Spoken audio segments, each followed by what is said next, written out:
This is no ordinary home movie.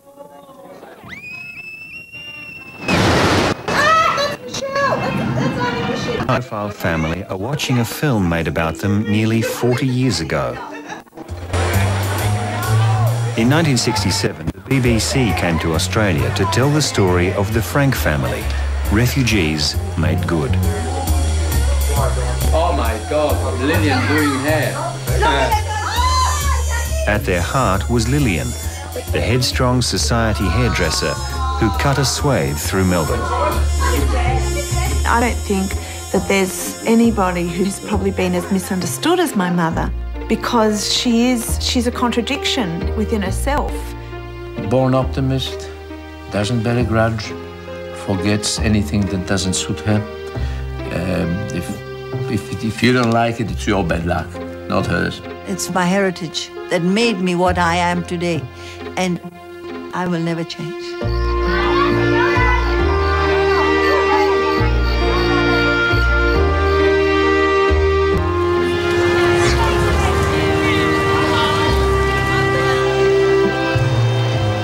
In the changing world of 1950s Melbourne, there was a chance meeting between an exotic beauty from the East and a dashing young refugee from war-torn Poland. When I first saw Richard, very handsome, very, jovial, nice dancer, and he was very kind and very romantic and everything else. When I first met her, she was stunning. She was very different and very gorgeous. So, when you first meet someone, you get taken in by looks, and then the rest follows. And what did follow, I liked very much. This meeting of opposites led to marriage within 2 years, and it caused a stir.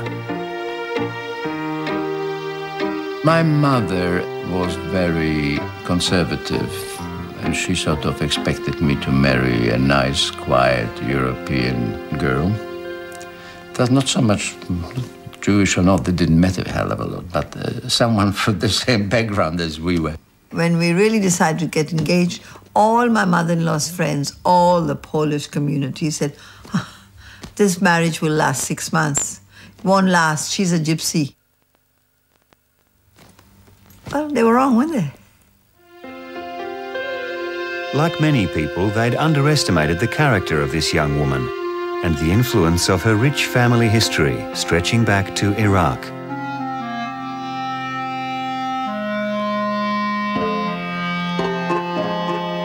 My grandparents were Sephardic Jews, and they were the nomads of the world. And though they were born in Iraq, my mother's father was a Solomon, and he was one of 5 very successful merchants in Baghdad.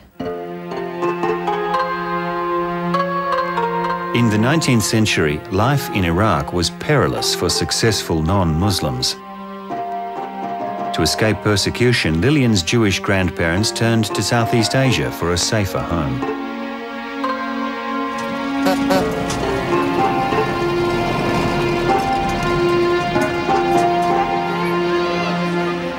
Leaving all their wealth behind in Baghdad, the large family moved to Rangoon, Burma, where good business opportunities were opening up under British rule.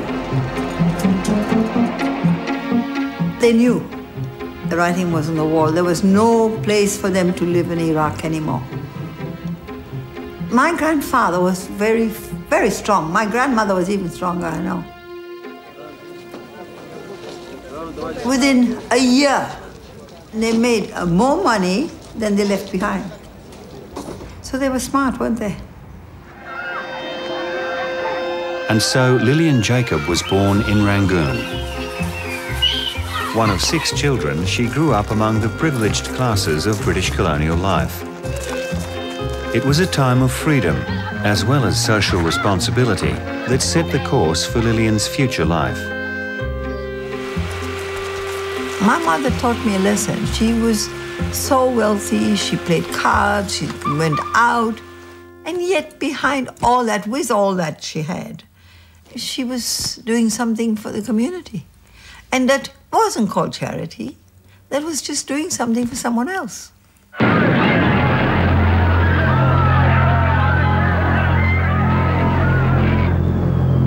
Lillian's idyllic life in Burma came to an abrupt end when Japan entered the Second World War. We had a phone call about 200 miles away from Rangoon was an uncle, and we had 4 pretty cousins.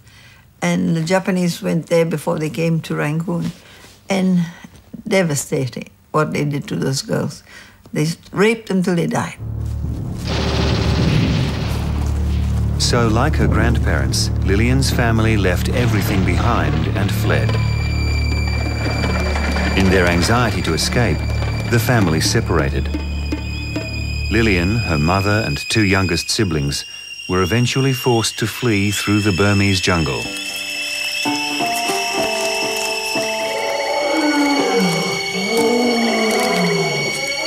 We were frightened of tigers, we were frightened of thieves, we were frightened of everything. You know, we were petrified. My shoes had holes in it. We were in one dress and we never washed them. You know, it was absolutely, I don't know how we survived like that. But they did survive. After weeks of trekking through the jungle, they were rescued by the Americans and flown to a refugee camp in Calcutta. There, they waited anxiously for news of the rest of their family. Every time a ship came in, we all ran out to see who was there. And little by little, we all met again. My father, my brother, and my 2 sisters. The Jacobs were reunited, but across the world, terrible events had also been unfolding in Poland. The armies of the Allies are far away. Strikes with the speed of military lightning, ripping deep. The horrors of war were tearing European families apart. The young boy Lillian would later marry was uprooted from his comfortable and wealthy childhood in Warsaw.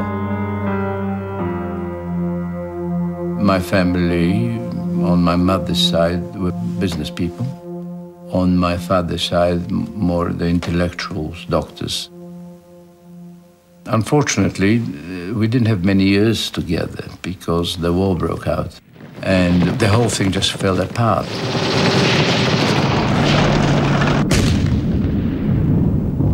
At the outbreak of war, Richard's father was in Lithuania. He arranged for his family to be smuggled out of Poland. But not all 3 children could be rescued immediately. He left my mother with a terrible decision to make.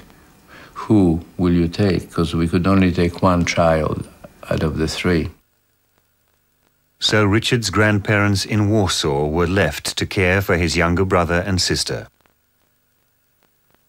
My sister, who funnily enough was also called Lillian, she was only little. My brother, who was 2 years younger, had brown eyes and dark hair. I had blue eyes and blonde hair, and I was the eldest.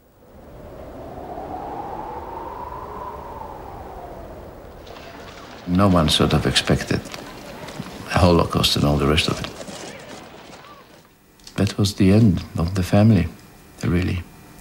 The end of my grandparents on both sides, my brother, my sister, my uncle. They all went. They all went with the rest of them. So that's it. No point in going further on that subject. They're just not here anymore. Richard and his parents now joined the flight of desperate refugees. Their escape from Europe took them all the way to Japan and then Shanghai, where they were ghettoed for the next 6 years.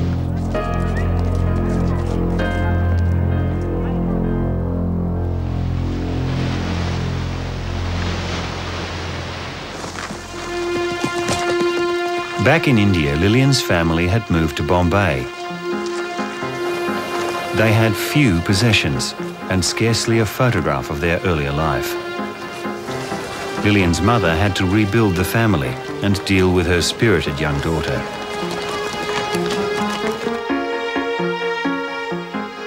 I knew she was strong, and I wanted to be as strong as she was. Once when my mother didn't give me what I wanted to do something stupid. I lay in front of a tram. My mother stopped the tram. Stop, my daughter. They all thought I was mad, I think. But I got my way.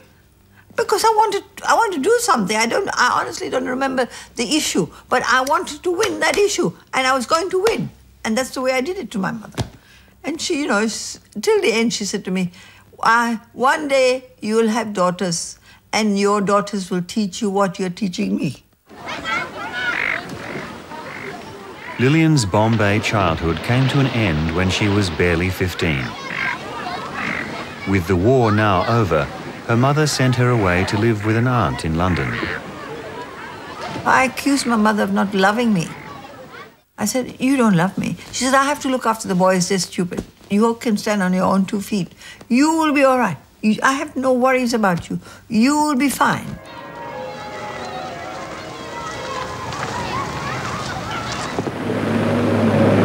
Meanwhile, Richard's family had escaped Shanghai and settled in Melbourne as refugees. Starting from nothing, the young Richard was already making his mark in business when a flamboyant young woman arrived from London. When I first came to Australia, I think they got a shock. I was really different. Life was a bit staid here at that time. I was young, I was size 8. I wore the latest clothes, I wore leopard skin. And they said to me, they should put her with the animals, with the lions, the tigers. What is this woman wearing? They were laughing at me like anything.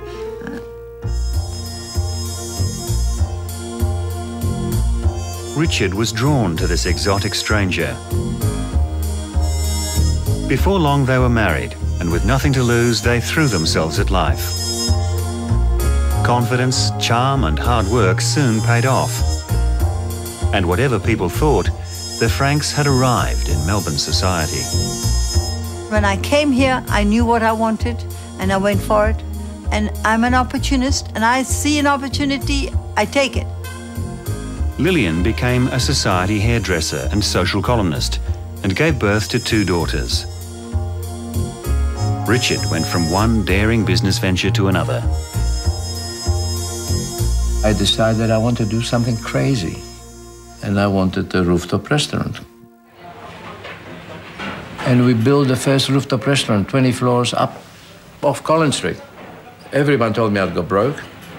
And that was probably one of the most profitable businesses I've ever had. Good morning, Mr. Gold. Hello, you. Sorry, we're getting into a couple of bit. Nice to see you. You're looking very Indonesian. Oh, Indonesian. Yes, yes. Everyone now knew the Franks. What is it about the Lord Mayor's Ball that people like? Why would people... But it was Lillian who was the centre of attention. It's a traditional thing, isn't it? She became noticed, and she loves being noticed. In a nice way, but she really enjoyed it. One thing led to another, and she became sort of a notoriety in the social circle of Melbourne. In the middle of this social whirlwind, Lillian also had to find time for her growing daughters. I know now, I know what you've got to wear, and I'll get it all ready for you, so don't worry, and you'll be in your... I was there for my children, I wasn't there for my children. I did both. Richard used to come home, we all had dinner together. Then I used to go and sell a story to Jackie, a story to Michelle. And after that, they didn't care if I went out. Because I gave them value time. Then I got dressed and went to entertain my husband's business and people that he invited, or the people that were there, or whatever it was. The only mother I've ever had, so that's what I know, and that's what was normal for me. Whatever my childhood was, I thought everybody's childhood was like that. And obviously, as you grow up, you realise that that's not the case. While Lillian and Richard were pursuing their careers, the girls grew closer to their Polish grandmother, Mila. But she'd never spoken of the terrible loss she'd suffered in the war, until one day Michelle discovered a hidden photograph. I was climbing through drawers and I found a locket with 2 children in the locket.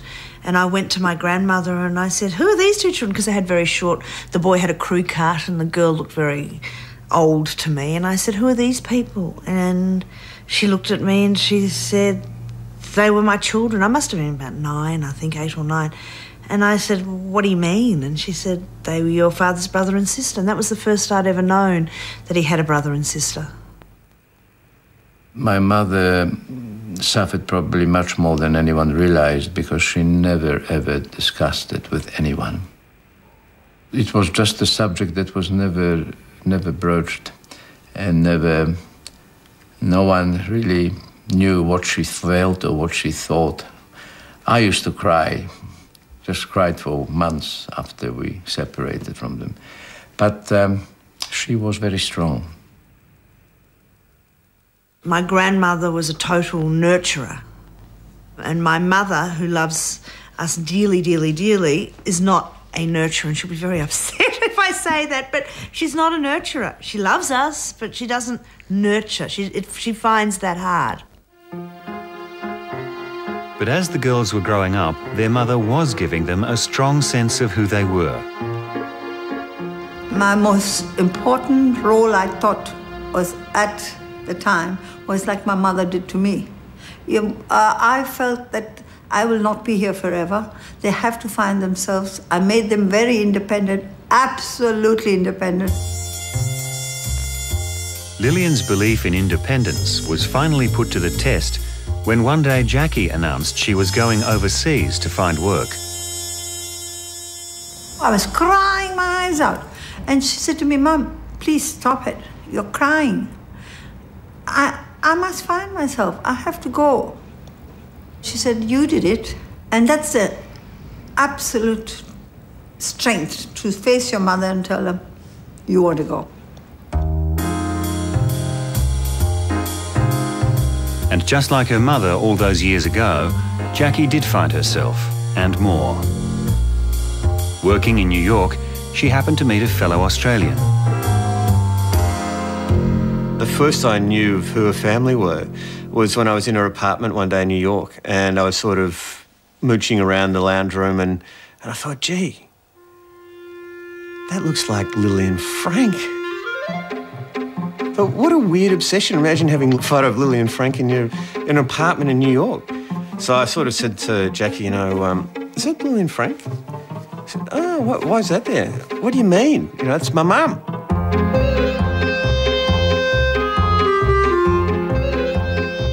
Stephen Rosenov would get to know these Frank women very well. It's actually a big surprise because the image in my mind of what I knew of her was the big, sort of crazy Zsa Zsa Gabor type, you know, socialite. They often ask me, if you go on an island, what would you like to take with you? My toothbrush and my pearls. That's all I want.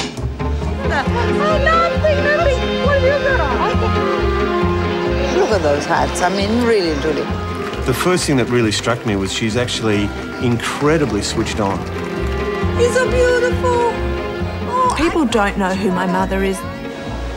Even the public image is different things because there's this wild, crazy woman who wears silly hats to the Melbourne car.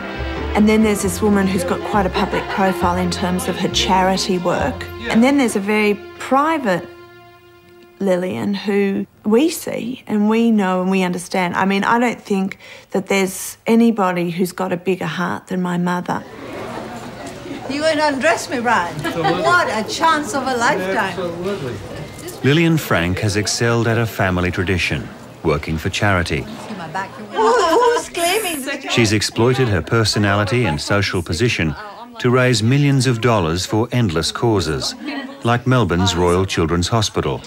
Makeup one, haven't we? Yeah, I spoke to the girl last night. And she's been recognised with public honours and the popular attention she thrives on. $2 given. Husband Richard is happy to take a back seat. Monday, December. I guess if I had a complex, I would wilt, but I don't have one, so it doesn't matter. Have a good one. Thank you. Enjoy. Thank you. The energy, I don't know where she gets it from. Well, that's the greatest gift that she can do it, because if she didn't, I think I would be driven nuts, and she herself would drive herself nuts.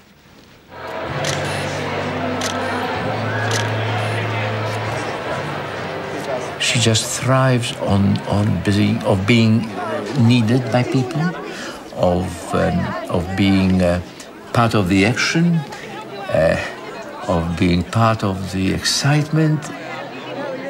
But on the other hand, she's got this fantastic gift of being able to separate things one from another. Otherwise, she couldn't run her business. How long for table 92? Right now. Thank you. Running a business is also second nature to Lillian's daughter, Michelle.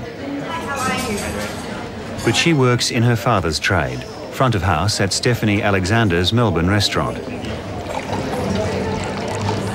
Michelle, I think, is probably more like I am. More secretive, more introverted. Michelle thinks before she speaks.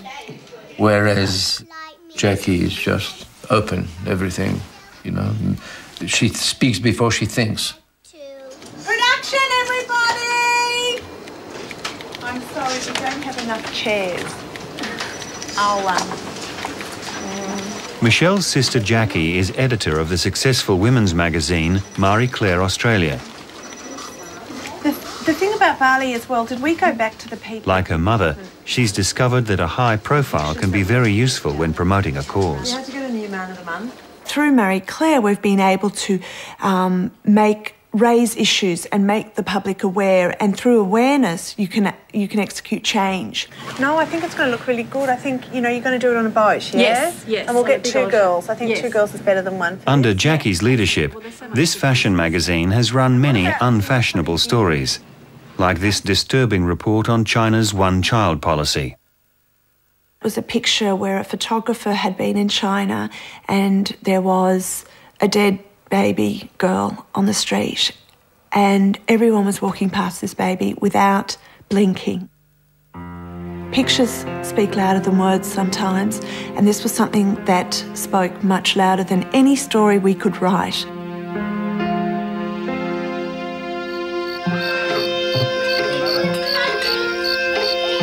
No matter what happens in the outside world, a powerful sense of family has held the Franks together. And for generations, the women of the family have survived on a confidence in their own ability. It's a single-minded approach to life that makes anything possible. Both Lillian and Jackie have one personality trait, which is they're very clear in what they go for, but it's also partly because they're very oblivious about what's going on around them. It's a strength and it's a weakness because it enables them to be in the public eye and have to deal with some things that a lot of, probably the vast majority of other people wouldn't be able to deal with. But on the other side of it, makes them a little bit oblivious when you're their partner. Today, there is little clue to the suffering that first brought the Frank family to Australia. The past remains in the shadows. But the latest generation provides new evidence of the life force that drives this family. The making of me was as a child, not here. It is all embedded in me. And I had a wonderful time to express myself. And I became what I am because of my heritage. My family would say I'm very in the like of my mother. I think my daughter's more in like with my mother than I am. Both of them suck a room. She's a very shy, retiring personality.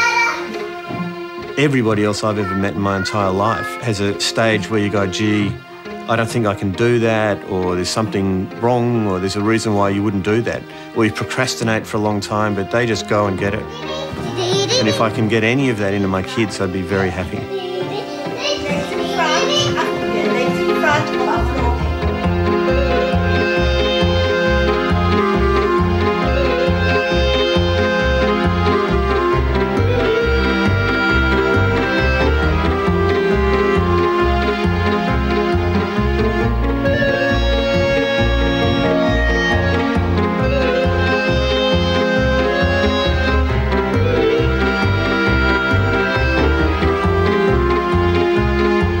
In a moment, a look at next week's Dynasty. Then stay with us as disaster hits Sun Hill when a traffic accident complicates a bank robbery on the bill.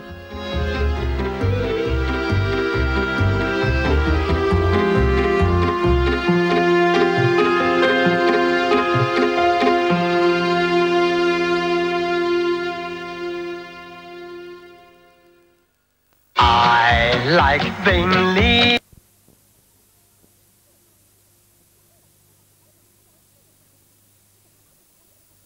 Like Woomera and finding better accommodation. Where that would leave the children's parents is unclear. Under the British system, families are never separated. The Swedes get thousands more asylum seekers than Australia every year.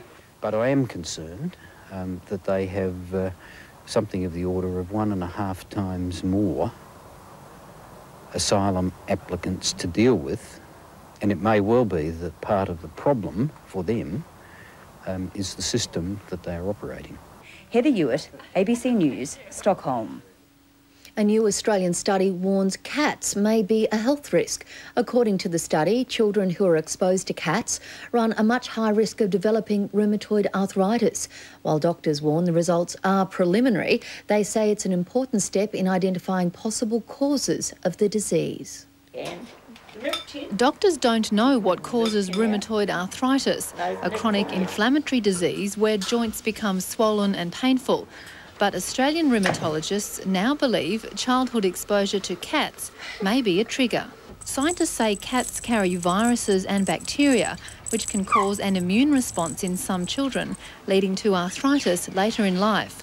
Researchers from the Royal Adelaide Hospital studied blood samples of 100 people with rheumatoid arthritis. They found those who had a genetic predisposition for the disease, combined with cat exposure, were 5 to 6 times more likely to develop the condition, and that's raised concerns. Researchers say no particular breed was singled out in the study and that the link was strongest in children under 12 who were exposed to cats. Sophie Scott, ABC News. And now a look at tomorrow's weather. Afternoon storms for Darwin, mostly sunny in Alice Springs and Adelaide, a cooler change for Perth, cloudy periods for Canberra, a few showers for Brisbane and showers easing for Sydney. And that's all from the National Newsroom this evening. Good night.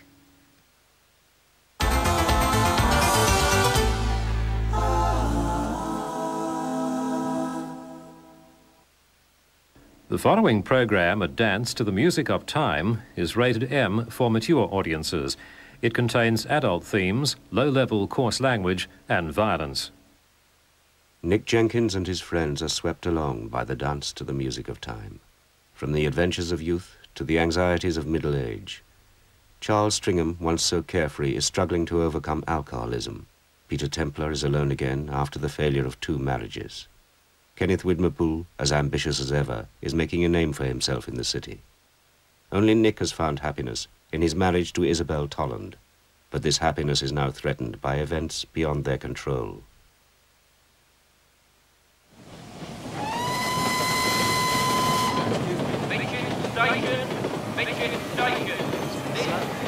It's a lovely day tomorrow. Tomorrow is a lovely day. Come and feast your teeth dimmed eyes on tomorrow's clear blue sky.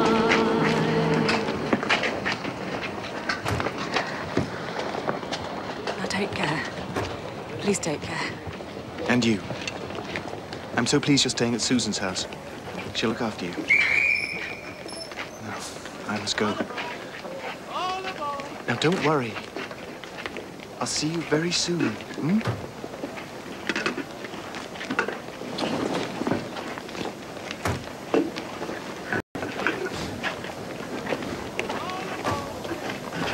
If today your heart is weary, if every little thing looks gray, just forget your troubles and learn to stay.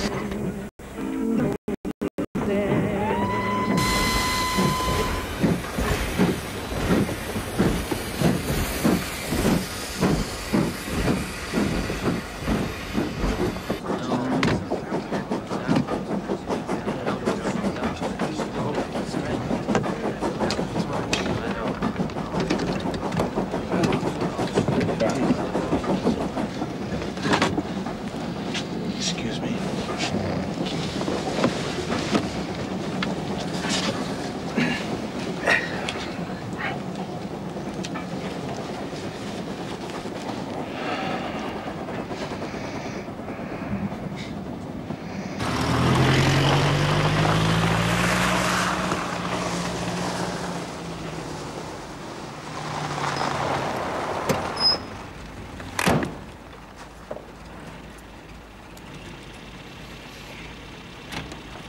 Thank you, madam.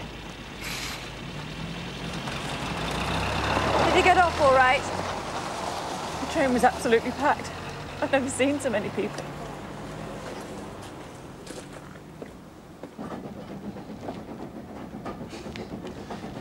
I have a curious feeling we've met before. Yes, me too. Do you belong to the Garrick? No. MCC? No, I think we met at a party. Luncheon, dinner, celebratory? Do you know someone called Millie Andriades? Yes. I knew her years ago. I'm not sure if she's still alive. I think we met at one of her parties. She was always giving parties. It's in a house she was renting from a man called Bob Duport. Oh, yes. I remember him. He had the most dreadful manners. I was in love with his wife. Joan? Jean. Damn good looking. My name's Penniston. David Penniston. Nick Jenkins. You going on leave? I've just been on a course. I'm on leave until required. What about you? Off to Aldershot. Offers a training course. To the right, please. Aim up. Turn. Why do you turn to the left? Army right. Army right. Aim up.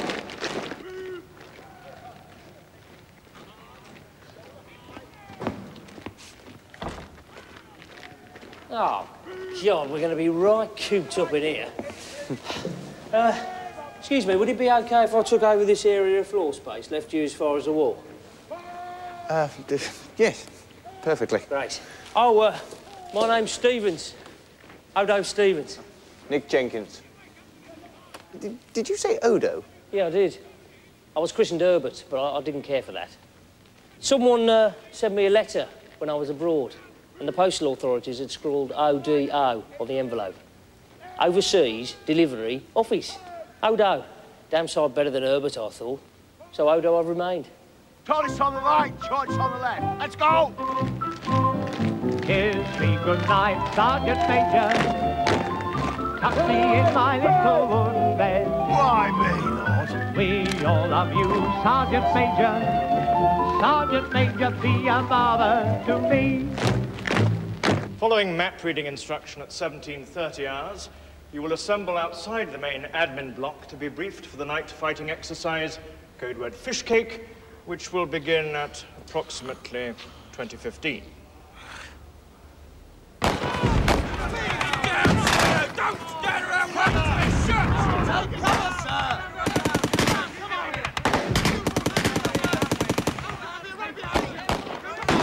Take cover! Take cover! You big dick, sir! Get your head down, sir! You'll find out this wasn't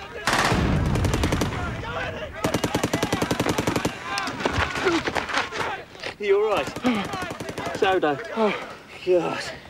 Talk about the back of beyond, eh, Nick? Do you know this part of the world? A little. I lived near Aldershot when I was a boy. Yeah? I come from Birmingham. Good old Brum. Finest city in the world. Something livelier suits me. Here, have one of these. Oh, thanks very much. I was on the continent for the best part of 6 months before I joined the army. Oh, whereabouts? Holland, Belgium, Austria. There's an exchange of apprentices for learning languages. I pick up languages pretty easily now. What was your job? Imitation jewellery. You sell it? My pa's in a firm that sells it. Business with a lot of foreign connections. That's how I fixed up getting abroad. It's not bad as jobs go, but I don't want to spend a lifetime at it. What did you do? Oh, I'm a writer. A writer? What sort of a writer? Oh, done a bit of reviewing, written a couple of novels. Yeah? I've tried writing myself. Spotted journalism in the local paper. Sometimes I think I might take it up. Even though peddling costume jewellery is a good way for putting yourself over with the girls. How do you like the army? Bloody awful. Oh, but I'd rather be in than out.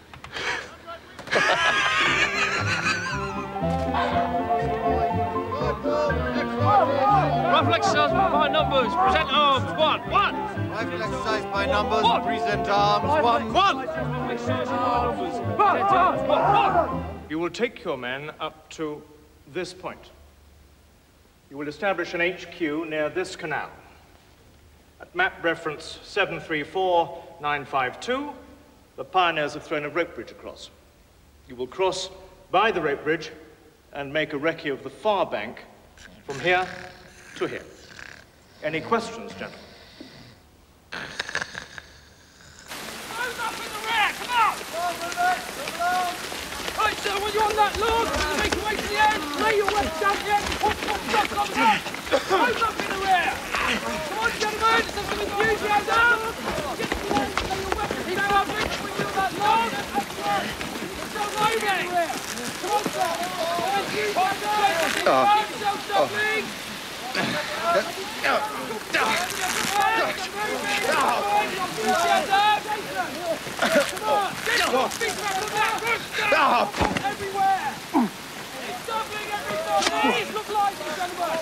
Blast! Blast! What's this place we're going to then? Your mother-in-law's? Oh, sister-in-law's. My wife's staying there while she has a baby. This your first? It is. What do you want, boy or a girl? I don't mind, just so long as there are no problems.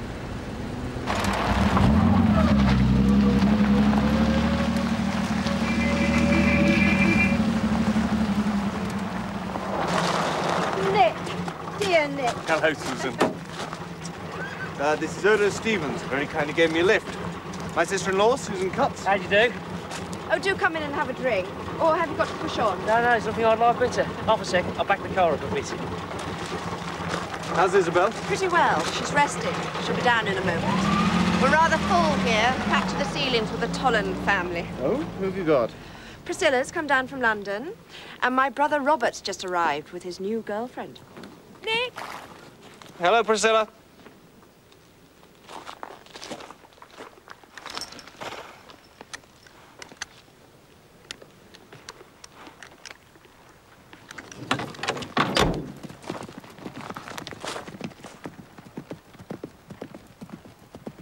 As it is. Nick! Marvellous to see you. Hello, Robert. Do you know Flavia? Flavia Wisebite? We've never met, but I think you're at school with my brother, Charles Stringham. Indeed, I was.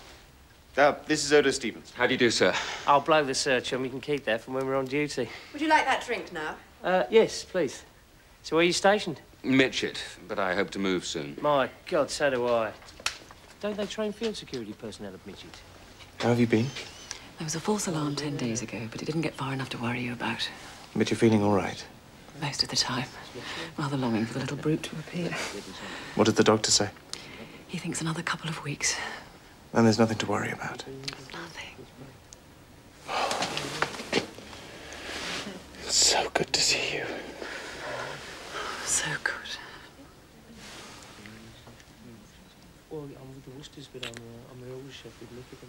I do have another drink. Oh, no, thanks. I must go. Well, don't rush off, Mr. Stevens. Hello, Nick. I've only had a wave from you. How are you? Very well indeed. How's Chips? Is he enjoying the Marines? I've no idea. He never writes. He's probably too busy. It's too lazy. Hey, if you're not careful, you're going to lose that brooch. Very nice. What is it, a guitar? A mandolin. A musician friend gave it to me. It looks like the clasp is broken. Yeah. Look, if I take this with me now, I'll put it right in a couple of ticks and bring it back on Sunday night. How's that? Well, that'd be wonderful. Do you know about brooches? Yeah, I know all about costume jewellery. I was in the business. Oh, well, do tell me about it. Costume jewellery is my favourite subject. Next time, eh? I must be off.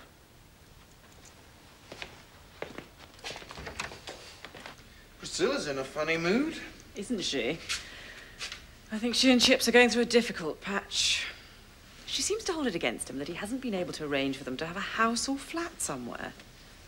I don't think that's Chip's fault, do you? It's a bad time for marriages at the moment. I had a letter from Hugh Morland. Mattie has left him. Oh, no. Poor Hugh. She's going to marry Magnus Donners. Hope nothing ever happens to us. It won't.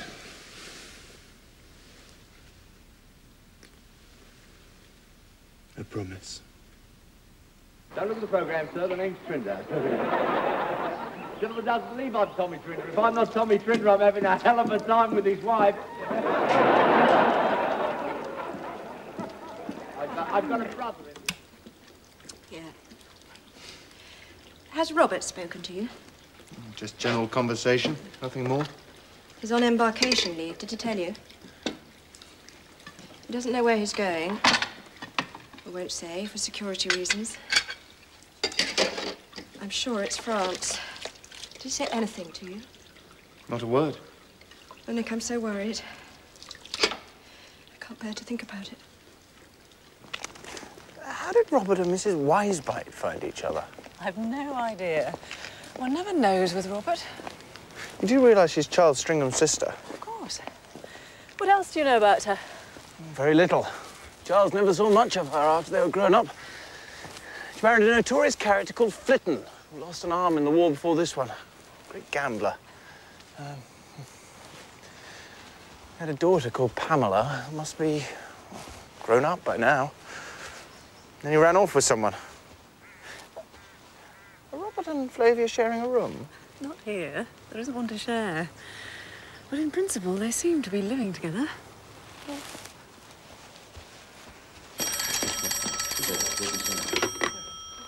Hello?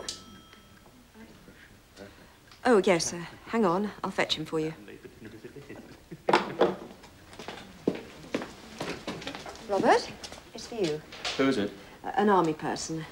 Somebody from your unit. Robert Holland speaking. How's Charles? He's in a branch of the army called the RAOC, the Royal Army Ordnance Corps. I expect you know about it. According to Charles, they look after clothes and boots and blankets, all that sort of thing. Is that true? Perfectly true. What rank is he? Private, and likely to remain so, he says. And he's all right now? Oh, yes. Hardly touches a drop. In fact, he's so cured, he can even drink a glass of beer from time to time. That's a great step. What now? I always said it was just nerves, not real addiction. Yes. Yes, understood. Thank you. Goodbye.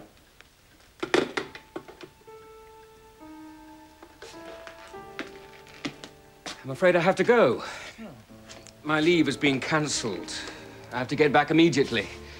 Nick, do you think your friend could fit me into his car? You could disgorge me somewhere near Mitchett and I could walk the last lap. Yes, I'm sure.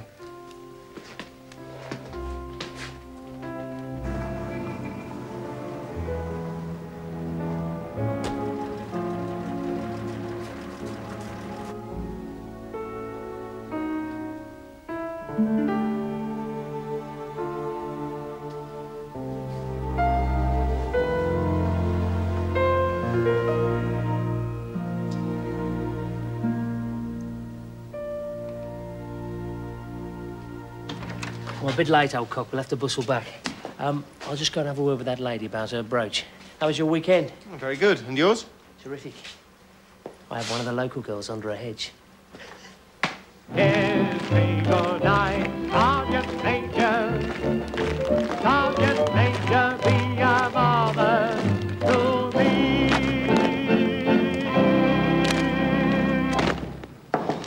You wanted to see me, sir? Oh, Jenkins, come in. Come in. Orders arrived for you while you were on leave. You're to report to the Deputy Assistant Adjutant General, Divisional Headquarters, 1700 hours tomorrow. Do you know what I'm to do there, sir? No idea.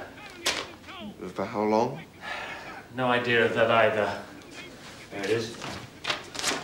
Thank you, sir.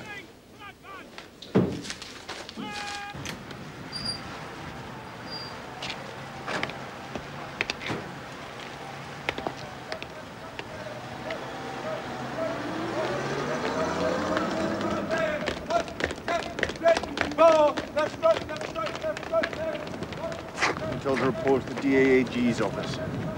Through there, sir. First floor, third door on the right.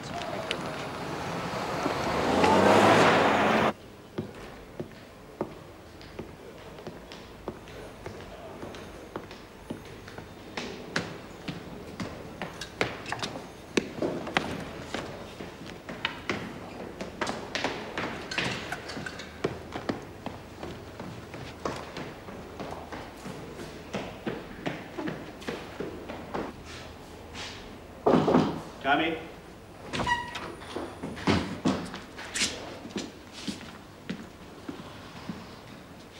Nicholas, how are you? Whitmerpool. Oh, come in. Let's close the door. I want to make one thing perfectly clear. I don't want you to feel that my rank creates a gulf between us. Not within these four walls, at any rate. Thank you. I take it you didn't find yourself specially cut out to be a regimental officer? Not specially. Let's hope you'll be better adapted to staff duties. We can but hope. I'll put you in the picture straight away. In the first place, I don't mean to stay long on this staff. That's between ourselves, of course. So far as I'm concerned, it's a backwater. The senior officers leave a lot to be desired. All in all, they're a sorry bunch. What about General Liddermont? I despair of General Liddermont. Just look at him. Those dogs and that hunting horn are pure affectation. Come near to being positively undignified, in my opinion. I thought everyone admired him. Quite a wrong judgment. Well, they like him in the units. Soldiers like buffoonery. Still, of the 15,000 men in this division, I can think of only one other fit to command it. Who is? Modesty forbids my naming him. I thrive on hard work, as you know, but as soon as I got here, I saw that even I must have some assistance. Accordingly, I obtained War Office authority for the temporary employment of a junior officer. Various names were put forward within the division, yours among them. I had no reason to suppose you'd be the most efficient, but I allowed the ties of old acquaintance to prevail. I chose you, Nicholas. Subject, of course, to your giving satisfaction. Thank you. You'll be an F mess. F is low, but not the final dregs of the divisional headquarters staff, if they may be so called. The mobile bath officer and his like are in G mess. Well, get cracking. The sooner you go, the sooner you'll be back. There's a good deal to be done. I look after the people who've been under me.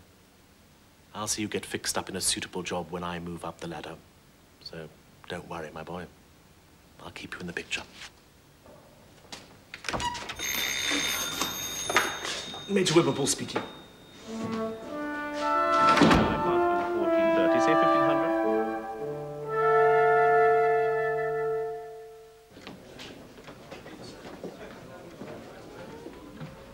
Who the hell are you? Jenkins. Nick Jenkins. No room in that bloody mess as it is. Now you come along and add to the crowd. What are you supposed to be doing at Div anyway? I'm attached to Major Whitmerpool's office. How long for? I don't know. How come he's got authority for an assistant? It's War Office letter. It's to help clear up a lot of outstanding matters like court-martial proceedings, requisition claims. Well, I've got a lot of outstanding stuff too. Nobody gives me an assistant. My name's Biggs, by the way. Sports officer, physical training. You any good at sport? Football, cricket, boxing? We've got a boxing tournament next week. Any interest in that? I'm afraid not. Well, I don't envy you. It's a dog's life. There's nothing lower in the whole bloody army than a second lieutenant. Other ranks have got their rights. One pepper's got none. After you. Well, here they come, the buggers. Take cover! Cover! You all right? Yes, sir, General Liddermont. Good.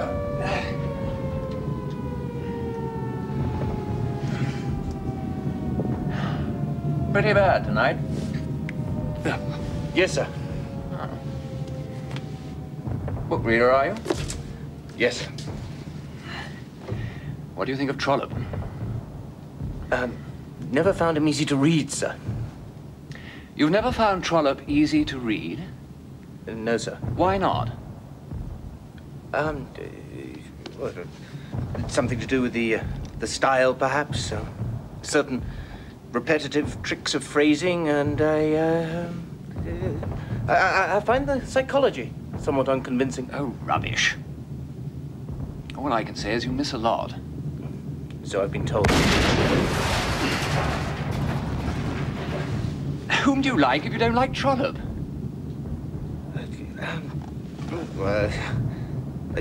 Lermontov, Svevo, Balzac. Balzac? Yes, sir. Read him in French? I have, sir. Get along all right? Not bad, sir. I usually have a fairly good grasp of the narrative.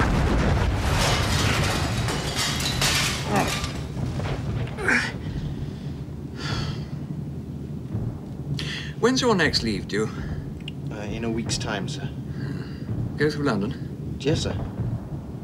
I think I might put you in touch with Finn. Ever heard of Finn? No, sir. A damn good chap, in charge of liaison with the Free French. Go and see him when you're in London. Give him my compliments. He may find a job for you. We live such a short time in this world. It seems a pity not to do the jobs we're suited for.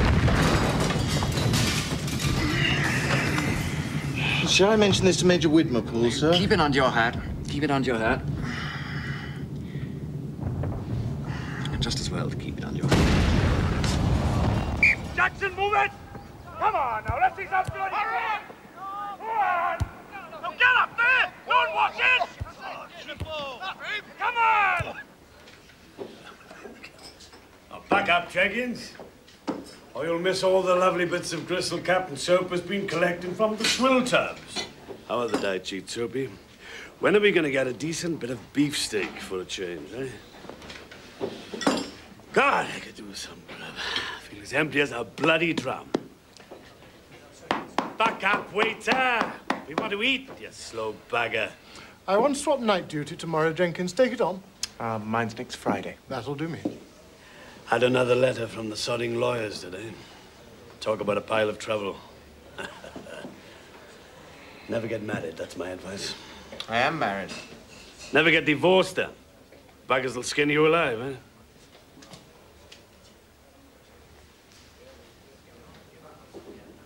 Potatoes, sir.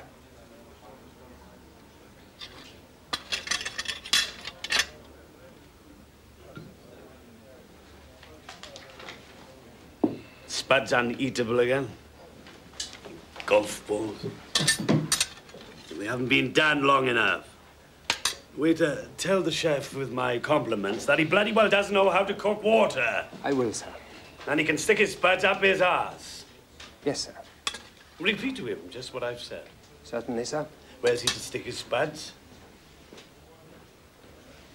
Up his arse, sir. Bugger off and tell him then. Half a dick. Who laid the table? I did, sir. Where's the salt? I'll get some salt, sir. Why don't you put any salt out? I'm afraid I forgot, sir. Don't forget again. I'll try not to, sir. I didn't say try not to, I said don't. I won't, sir. Haven't they got any cruets in the Ritz? Pass the pepper and salt around personally to all the guests, I suppose, eh? Mustard, sir. French, English, possibly some more obscure brands, as far as I remember, sir, rather than salt and pepper, but handing around the latter could be a good idea.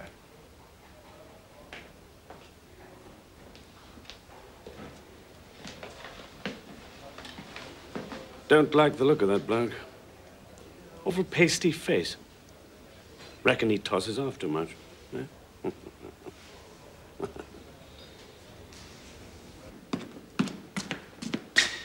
Come in. I've just seen Charles Stringham. Where? It's the new waiter in F-mess. Believe it. Why on earth did he want to come here? I'm sure it wasn't his choosing. He could easily prove a source of embarrassment if he gets into trouble. Well, no particular reason to suppose he'd get into trouble, is there? He was badly behaved at school, you must remember that. You knew him much better than I did. Took to drink, didn't he? He's been cured of that. You can never be sure with alcoholics. Perhaps he could be fixed up with a better job. Being a mess waiter is one of the best jobs in the army. In that respect, he's got nothing to grumble about. As far as I know, he isn't grumbling. I only meant that one might be able to help him in some way. In what way? I can't think at the moment. There must be something. I've been told, and rightly told, that it's a great mistake in the army, or indeed anywhere else, to allow personal feelings towards individuals to affect one's conduct towards them professionally. Mind your own business is a golden rule for stars. Well, you have both known him a long time, after all. I am very fond of him. Why should Stringham have some sort of preferential treatment because you and I happen to have been at school with him? That's exactly what people complain about, and with good reason. You must be aware that such an attitude of mind that certain people have a right to a privileged existence causes a lot of ill feeling amongst those less fortunately placed. War is a great opportunity for every man to find his level. I'm a major, you're a second lieutenant, Stringham is a private. I've no doubt you and I will achieve promotion. Of Stringham, I feel less certain. A private soldier he is, and in my opinion, a private soldier he will remain. All the more reason for trying to find him a suitable billet. Can't be much fun handing around the vegetables in F-mess twice a day. We're not in the army to have fun. Nicholas? Let's see what you look like.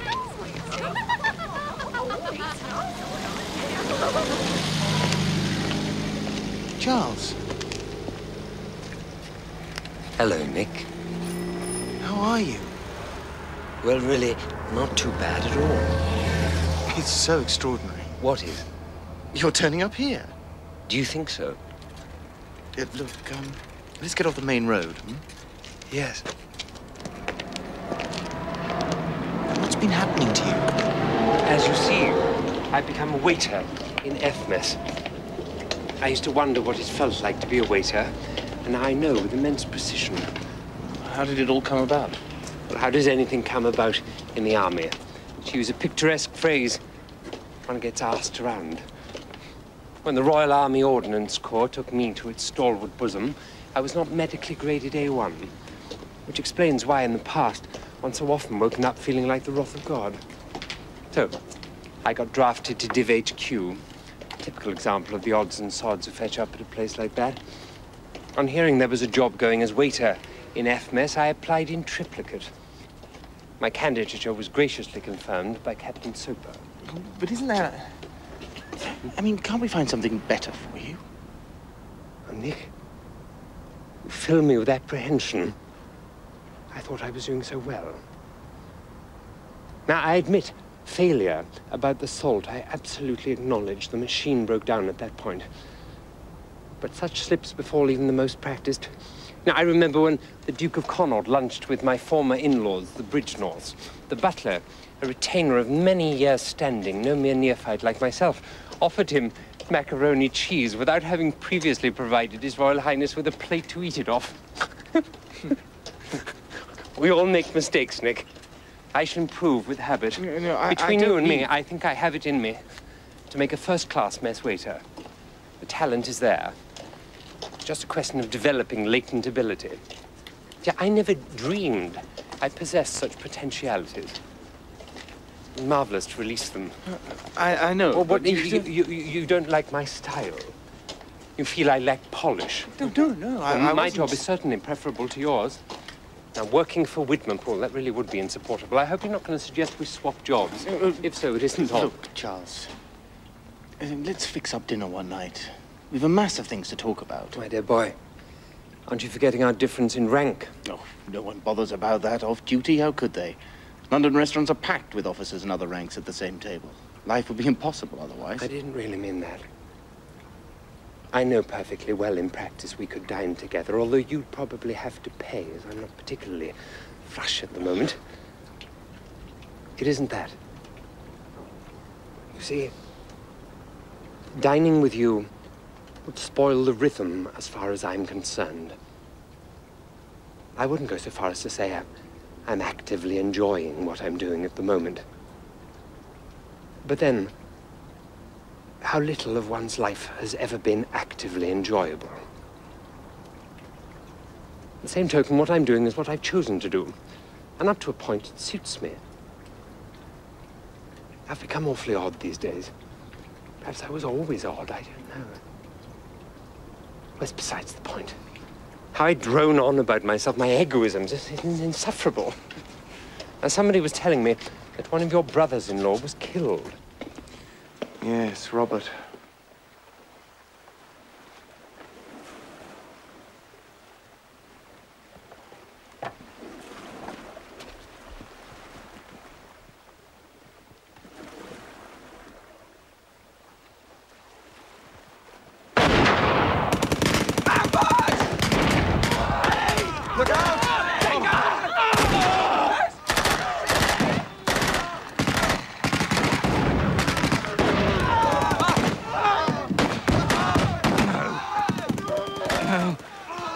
dear.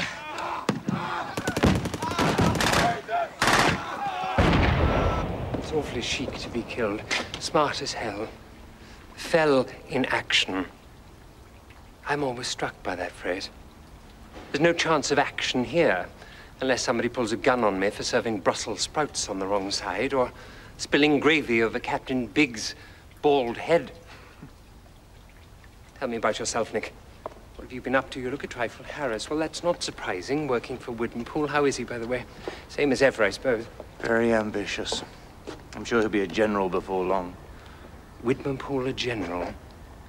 How old that makes one feel. Do you think I shall qualify as a Chelsea pensioner when the war's over? I've always admired those red frock coats. Though I've never cared for Chelsea as a neighborhood, I've no leanings whatever toward bohemian life. However, one may come to both before one's finished. Residence in Chelsea and bohemian to boot. You know, I've been thinking a lot about myself lately. While scrubbing the floors and that sort of thing. An activity which, for some reason, I often find myself quite enjoying. And I've come to the conclusion I'm narcissistic. Mad about myself. That was the reason my marriage went wrong, you know. I was really awfully glad when it was over. Do you do anything about girls now? I seem to have lost all interest. Isn't that strange? No, my great amusement now is trying to get things straight in my mind. The more I think, the less I know. It's funny, isn't it? And you're not drinking anymore? Not a drop. Tuffy cured me of the booze. You remember Tuffy? Tuffy Whedon? She cured me of the booze. Then she got bored with me.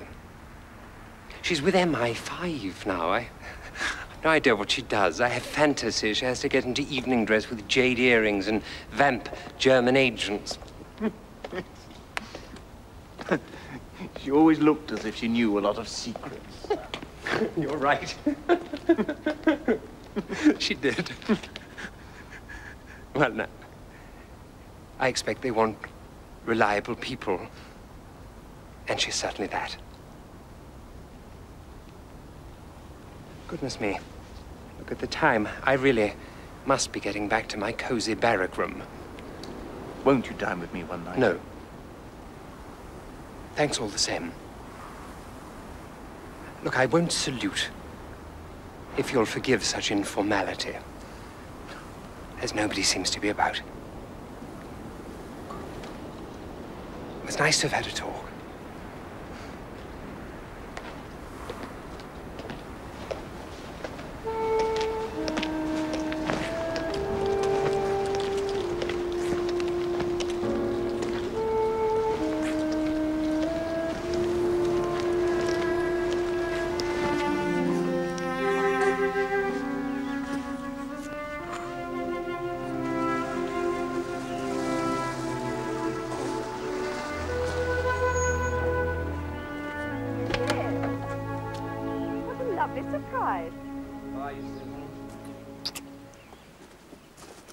Is Priscilla with you?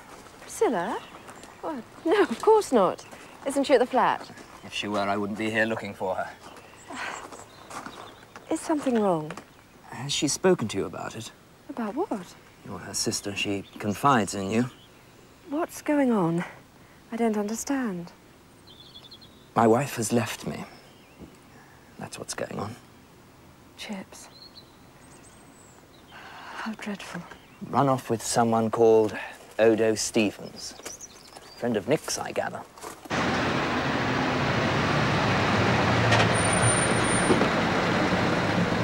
How much is that?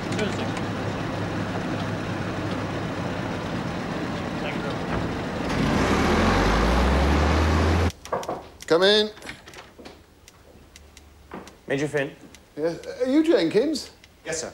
Sit down. I've had a note from General Lidderman. We're looking for liaison officers with the Free French at battalion level.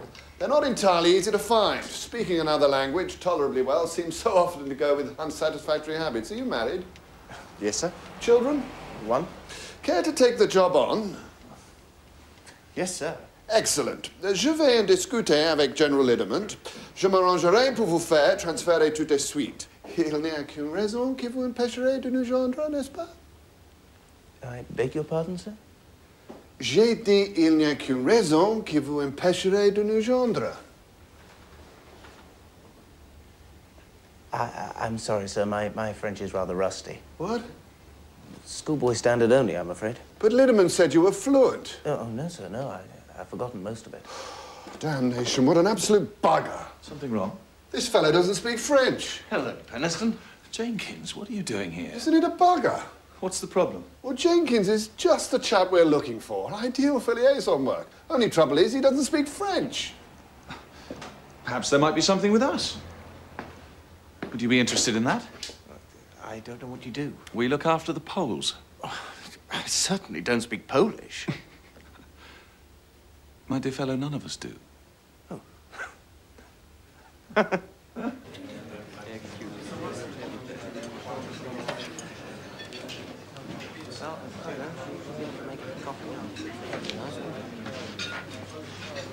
It's all right.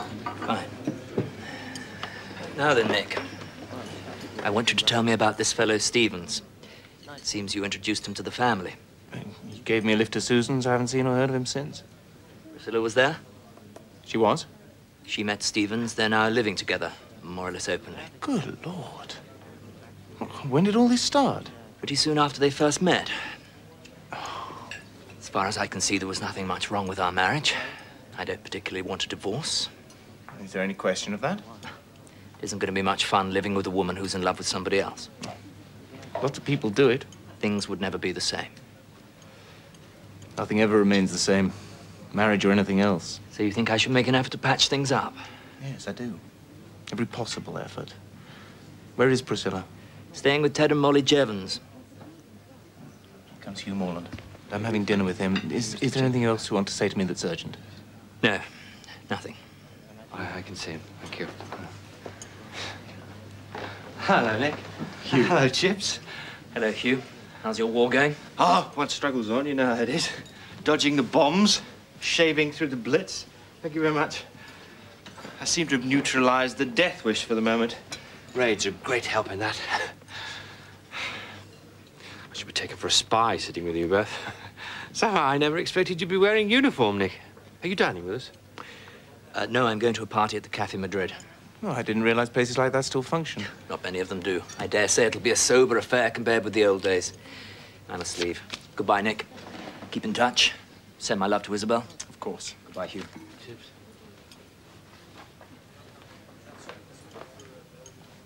Dear Hugh, how splendid to see you. Are you hungry? Shall we order?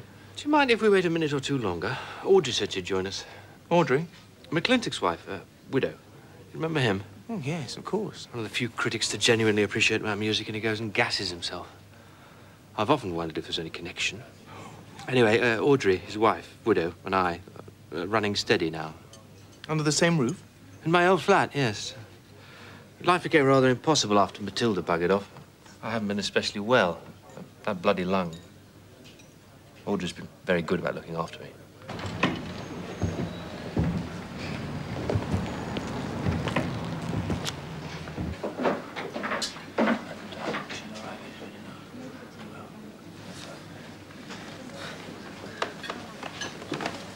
Hello, Audrey.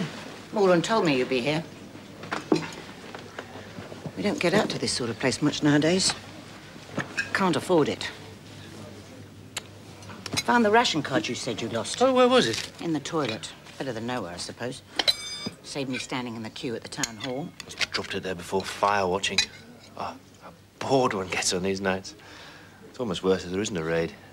Who was it who used to come here in the old days? Was it Mark Members? Or that fellow Quiggin? I know there was somebody who was always eating in the Café Royal. You make me feel 100 when you go on about the old days. Try and live in the present for a change.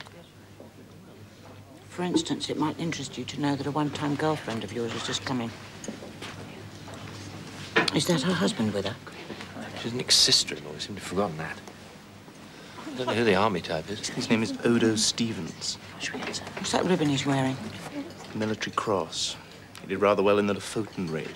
Well, old cock. Fancy meeting you. Nick, what are you doing here? And Hugh? How marvellous to see you again after so long. I was listening to something of yours in a BBC programme last week. Audrey McClintock, Oda Stevens, Priscilla Lovell. Hey, look here, let's all have a drink, eh? This is my last in London for a long time. Perhaps forever, who knows? I'm on embarkation leave. I have to catch a train back to my unit tonight. Anything you like. I'm too tired to care much what happens. But don't ask Morland to pay. No, we'll be absolutely self-supported, I promise you that. I'll try and find a way to get another chair. We can't all cram together on the bunket.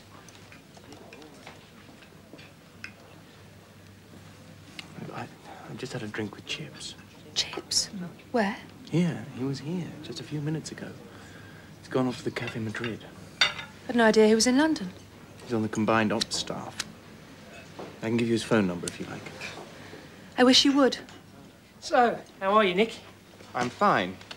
Thank you, Oda. The Warhouse or somewhere? On leave. I'm going down to the country tomorrow. Where are you off to? I suppose it's a secret? Well, don't quote me, but there's been a tropical issue. Middle East? Might be the Far East. My God, I wish I could be transplanted to the Far East.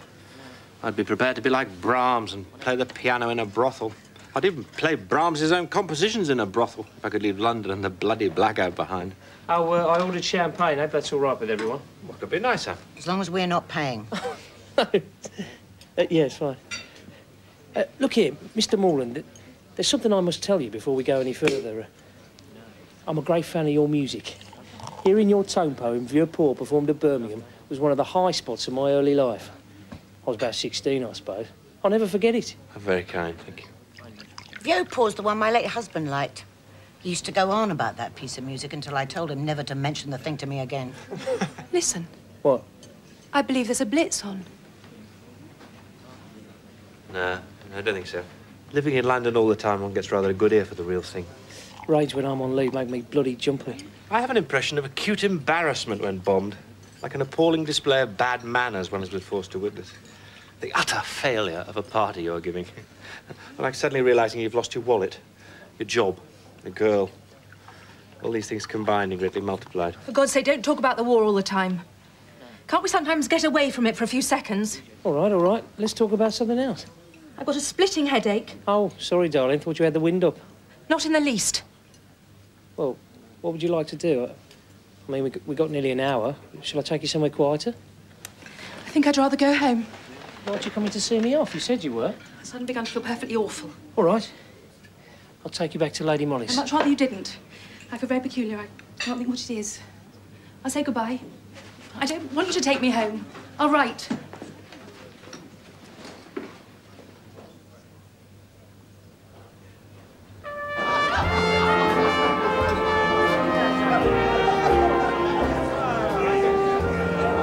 Ladies and gentlemen, a big hand please for the Cafe Madrid Orchestra, under the leadership of Jack Bernard.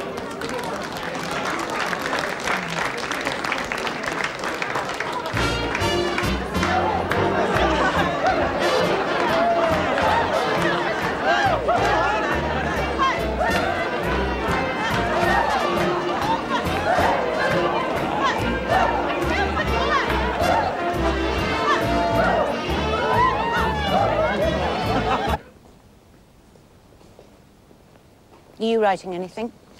Oh, no, I can't. Whatever inner processes are required for writing novels have become utterly inhibited. Do you know, I envy men on active duty. War creates a situation in which the individual is of importance only insofar as he contributes to the military machine. I seem to be contributing so very little. Better take cover. Tube station down here, come on. Oh, damn.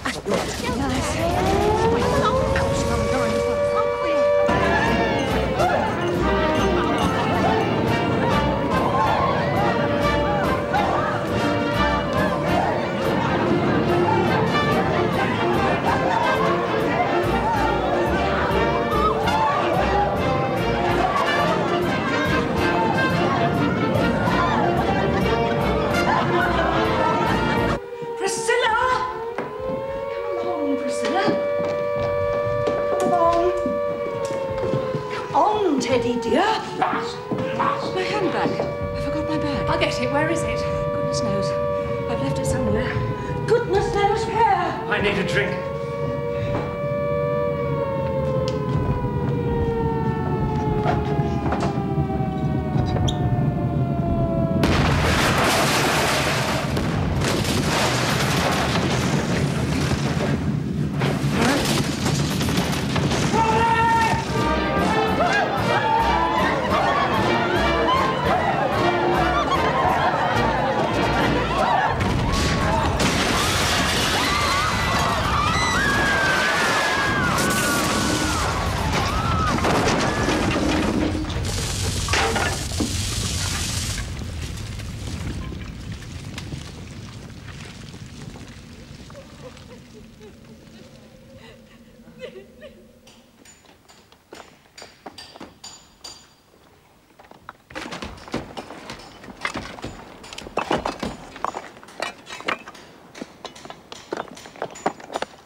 your house, sir? My wife's house. Perhaps I could have your name, sir. German. J-E-A-V-O-N-S. To Germans. 5 years, so I go along to the warden's post. You know where that is? They'll make you a cup of tea. Take care of him.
What happened to the other waiter?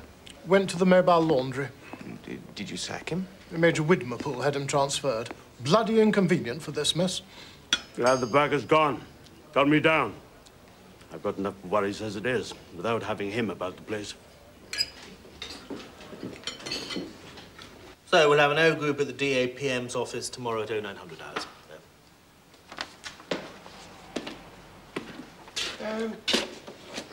I gather Stringham's been transferred to the mobile laundry. Yes, it was my idea to send him there. It seemed the right solution. There's a bit of a flap on, as a matter of fact. Oh, what kind? The mobile laundry has been ordered to stand in readiness to move at 48 hours' notice. Things will have to be done in a hurry. Is the div moving? The laundry's orders have nothing to do with this formation as such. There's been a call for mobile laundries. Between ourselves, I have reason to believe this one is for the Far East, though naturally the destination is secret. You knew that when you transferred Stringham? That's precisely why I posted him to the laundry. Well, so he'll go to the Far East? If that is where the laundry is going. I suppose he could get out of it on grounds of age. Why should he want to get out of it? His health isn't too good. And as you said the other day, he has put away a lot of drink in his time. Oh, bugger Stringham. Why are you always fussing about Stringham? It was you who suggested shifting him from his job as mess waiter. It's one of the reasons I acted in the matter. If he wants to get out of going overseas, he can probably do so. I don't care whether he goes or whether he stays. Stringham's presence will no longer affect me personally. Why not? Because I'm leaving this formation. You've got promotion? In the sense of immediate accession of rank, yes, of course, but also, more importantly, there's the connotation that my employment will now be established in a more lofty, an incalculably more lofty sphere than a mere divisional headquarters. War Office? Cabinet offices. Which, as you know, comprise in one aspect the area of action where the chiefs of staff are in immediate contact with each other and with the government of this country, and indeed with the Prime Minister himself. I see. So you will appreciate the fact that my removal of Stringham from these headquarters will not affect me in the slightest way. Have you any idea what will happen to me? None. You haven't anything in mind? Nothing. You said you might try to fix something. I have no recollection of saying so. In any case, what could I fix? So I should be left high and dry? You seem aggrieved. Let me point out There is nothing startlingly brilliant about your work. Your industry capabilities to make me press for a good appointment for you. Your qualities as a staff officer are no more than mediocre. We're not soldiers just to enjoy ourselves. We are waging a war.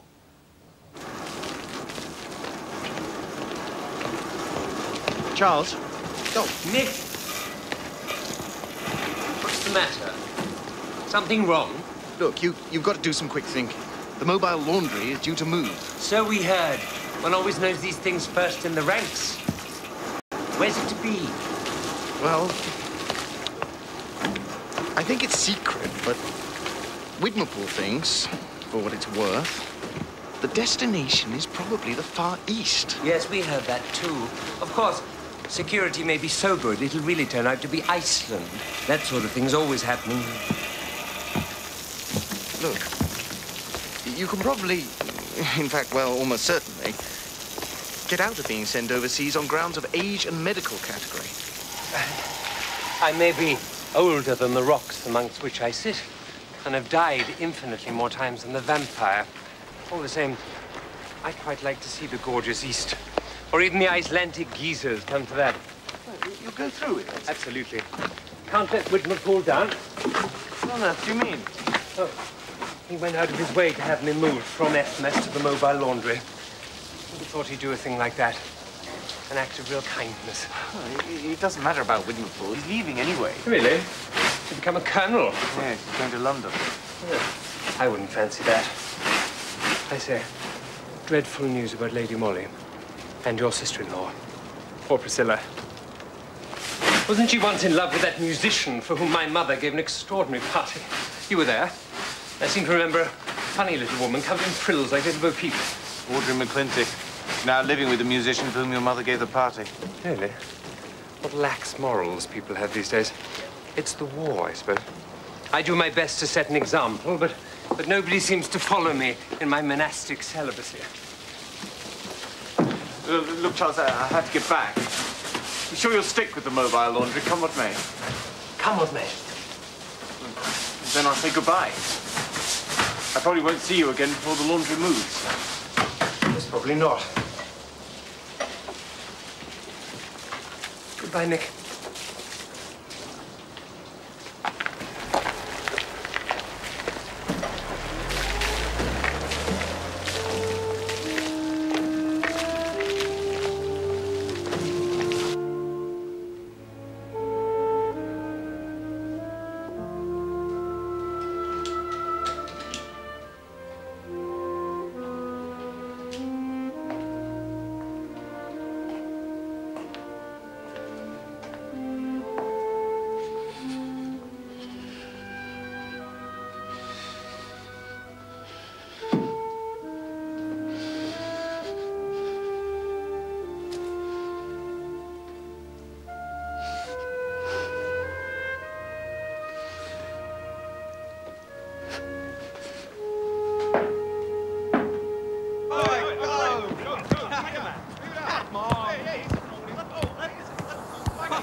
Jenkins. Have you seen Major Widmerpool? No, sir. Something very unfortunate has happened. A tragedy, in fact. Most unpleasant. Yes, sir. Captain Biggs has hanged himself in that hut they call the cricket pavilion. Hanged himself? Why? Domestic problems, apparently. He and his wife were getting divorced. The lawyers were making excessive demands. I suppose he'd had enough. Oh, it's dreadful. Poor fellow. Now, tell the man on the switchboard to try to find Major Widmerpool. Tell him it's urgent. Yes, sir. So, what do you think of the news? Oh, it's most upsetting, sir. I saw him at breakfast. He seemed all right then. I don't mean Biggs. Haven't you heard the wireless this morning? Germany's invaded Russia. I give the Russians 3 weeks. If that. Oh, there was something else. What was it? Oh, yes, I've just received this. Yes. Should go through the DAAG's office, of course, but since you're here, you might as well see it. You're to report to Major Penniston, War Office, room 303B. I've no idea what it's all about. At least it solves the problem of what's going to happen to you.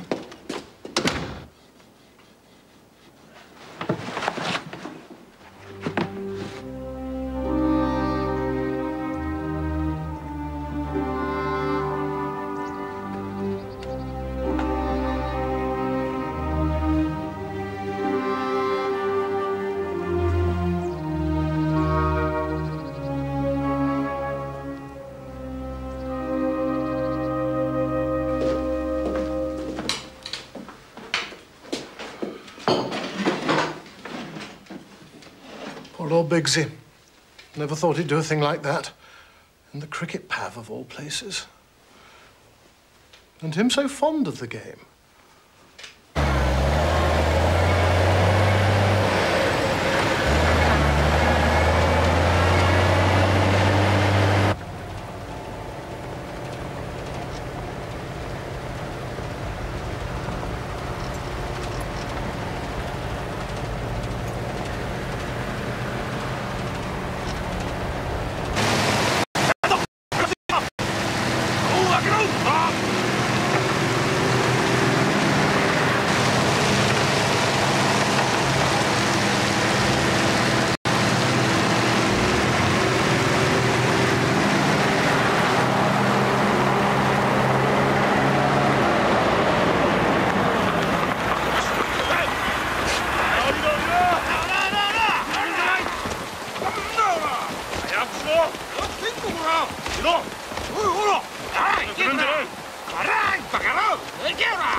Something interesting?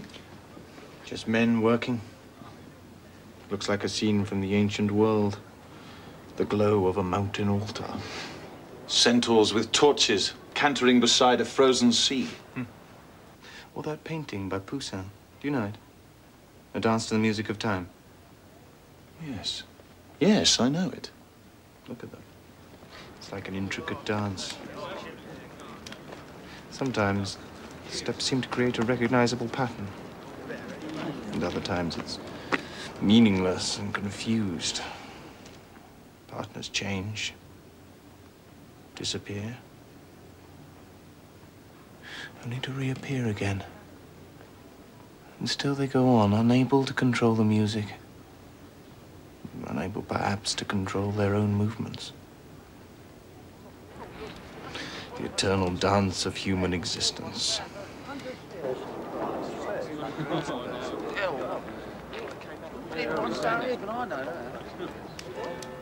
Oh, good God, look at the time. I must get cracking.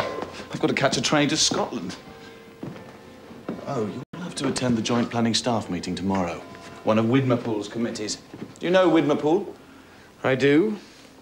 Had any dealings with him? Oh, yes. Quite often. Very active is Widmerpool. Not everyone likes him. But if you've come across him before, you'll know how to handle things. Have all the information at your fingertips. Make a good impression, Nicholas. Show them we know our business.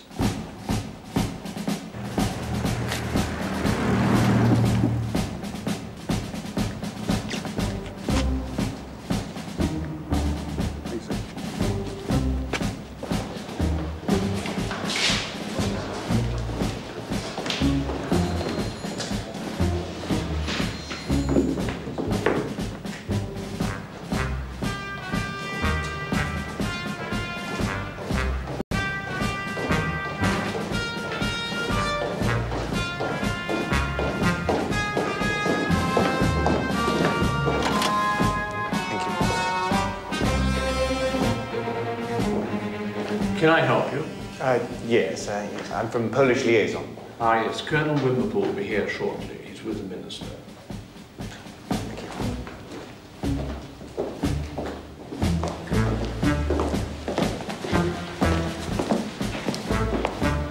Morning. Good morning. Good morning. Good morning. Good morning. Good morning. Good morning. Good morning. Good morning. Morning. Good morning. Good morning. Good morning.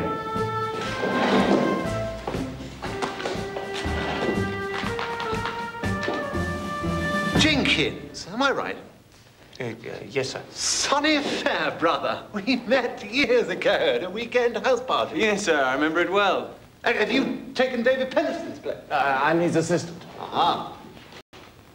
I wish I could afford to install something like these lights in my peacetime office. What you need if you're going to get any work done. Can't tell whether it's 3 o'clock in the morning or 3 o'clock in the afternoon. No disturbance from... These gentlemen, you must excuse me. I was kept by the Minister. He absolutely refused to let me go. Let us be seated. As you see, Peter Temper is joining us this morning. Major Finn didn't tell me you were coming in Penniston's place. He should have done so. There are security considerations here of which you may not appreciate the complexity.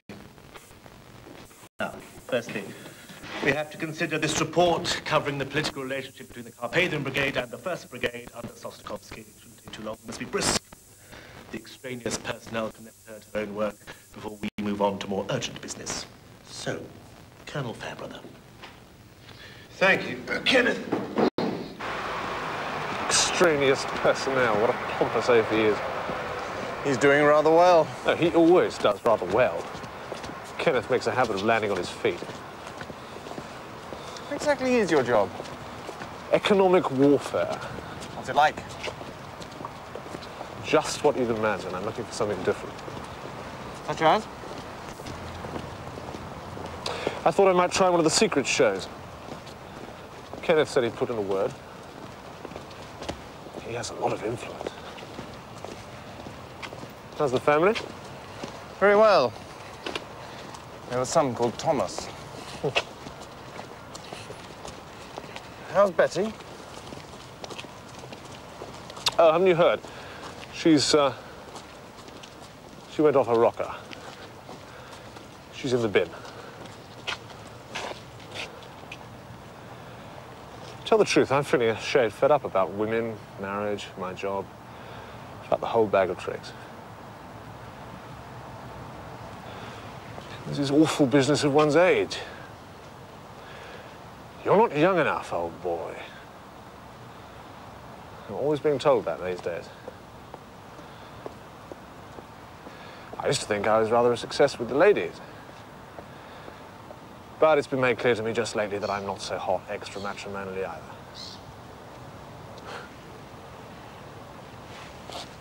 Top of it all, bomb hit my flat the other night. I was on fire duty at the ministry. Everybody said, what a marvelous piece of luck. Not sure. Poor old Peter. What a tale of woe. I'm looking for some temporary digs. Any ideas? I'm living from hand to mouth at the moment with anybody who'll put me up. Oh, yes. You could try Ted Jevons. He's had the house patched up. Might find a room with him. I'll give him a ring. The bomb's hit the place already. With any luck, it won't happen again. Though I don't know that there's any real reason to suppose that.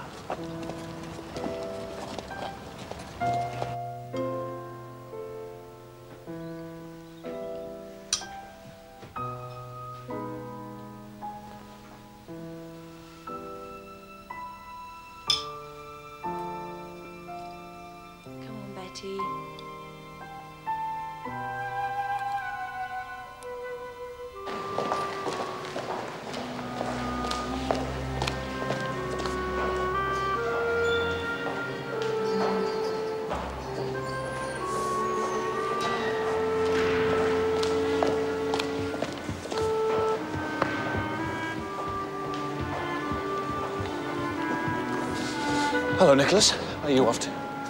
Meeting with General Kilkilvich. Ah, yes. The new driver's a good looker. I wouldn't mind spending a weekend with her.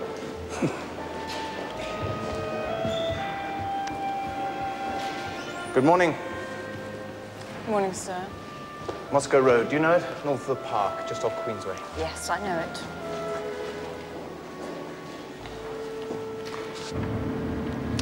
I suppose you know London pretty well. How long have you been driving for? Long enough.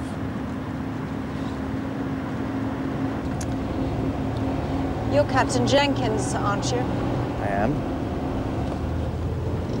I think you know my mother. What's her name? Flavia Wisebite. And I'm Pamela Flitton. My father was her first husband. You're Charles Stringham's niece. Have you had any news of him? He was in Singapore.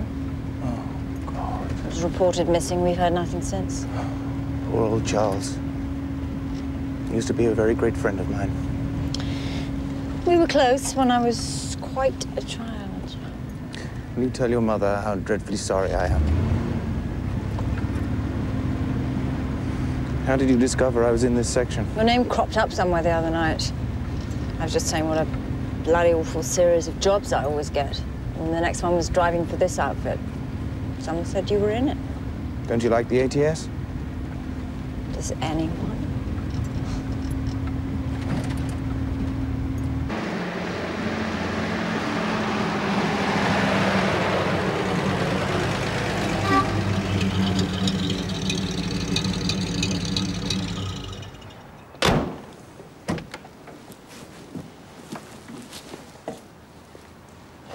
Is this the right place? This is the address you gave me. I've been here before. It used to be called the Ufford Hotel. The what? The Ufford. I had an uncle who lived here. How extraordinary. Must be 15 years ago. More. We used to come and have tea here. Very good teas they were, too. What my Uncle Giles used to call a good Sergeant Major's brew. Captain Jenkins, follow me if you will. General Kilkiewicz is waiting for you in his office. Thank you. You better wait in the car. I shan't be long.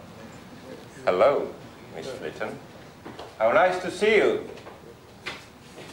Beautiful girl.